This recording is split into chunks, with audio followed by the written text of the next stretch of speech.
We are focused now, as we have been all morning, on Donald Trump Jr. and these emails, the meeting he had last June, along with Jared Kushner and Paul Manafort, with a lawyer from Russia who our own Keir Simmons sat down with earlier. I want to bring in Ken Dilanian, our national security reporter in D.C. Ken, what do you make of the emails? I just read that Mackie Haberman from the New York Times had said Don Jr. put these emails out really to scoop the Times because they were about to release them. What do they tell you?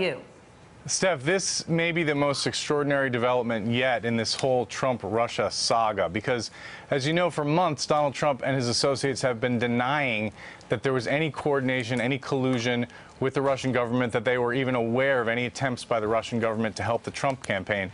But here in black and white, and I just want to read this to you from Rob Goldstone, who set up this meeting with the lawyer you just referred to Donald Trump Jr. on June 3rd, 2016, the Crown Prosecutor of Russia met with his father, Aras, that's Aras Agalarov, an oligarch in Russia, this morning, and in their meeting offered to provide the Trump campaign with some official documents and information that would incriminate Hillary and her dealings with Russia and would be very useful to your father. This is obviously very high-level and sensitive information, but is part of Russia and its government's support for Mr. Trump, helped by Aras and Amin. So there it is in black and white. The Trump campaign being told that the Russian government wanted to help their effort. And there's other references in here to alerting Mr. Trump through his personal assistant, but I wanted to go to you first, Don Jr. And Don Jr., instead of calling the FBI, instead of alerting authorities to this effort by the Russian government, took the meeting, as we know now. And the response, which is important, so that email that you just read from was June 3rd at 10:36 in the morning. At 10:53 the same morning, less than 20 minutes later, Don Jr. responds to Rob Goldstone and, among other things, says, "If it's what you say, I love it." So that disabuses everyone of this idea that he did not know, A, what might be coming. He may not know the specific content, but he did know it was information gleaned by the Russian government in support of Donald Trump's presidency that he wanted to hand over to Donald Trump Jr., number one, and number two, that there was no surprise about where this was coming from, that it was official government information. This is stuff that Donald Trump Jr. has contradicted in the last few days. You're absolutely right. It's stunning.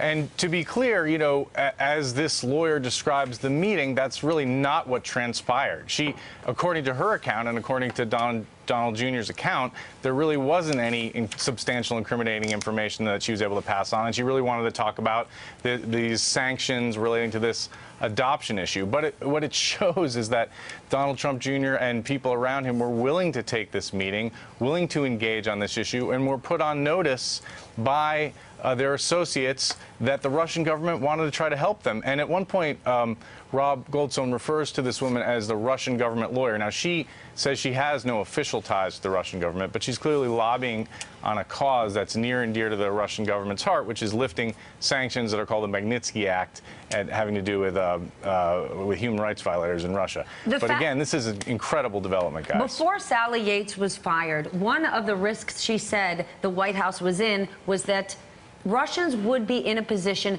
to blackmail Mike Flynn. The fact that John Jr. took this meeting and Jared Kushner was in the room and Paul Manafort was in the room, not that they gained information, but if the Russian government had that information that they knew these gentlemen took this meeting, these emails existed. After saying that there was no such meeting. After saying no such meeting took place, after they repeatedly said this is false, this is untrue. Knowing that information, could that be blackmail-worthy content that the Russian government could use against the Trump team? I mean, just as a matter of common sense, it would seem that it could be, right? But I think people are going to be asking the question, given these facts, given this email that we've seen, is this a crime? Is this illegal? And I've actually been doing some reporting on that and talking to lawyers, both Democrats and Republicans, who practice in this area. And surprisingly, they say it's not necessarily a crime. There's no statute that makes it a crime to collude with a foreign government to win an election. If money didn't change hands, it's not espionage, it's not spying, it's not turning over secrets to Russia.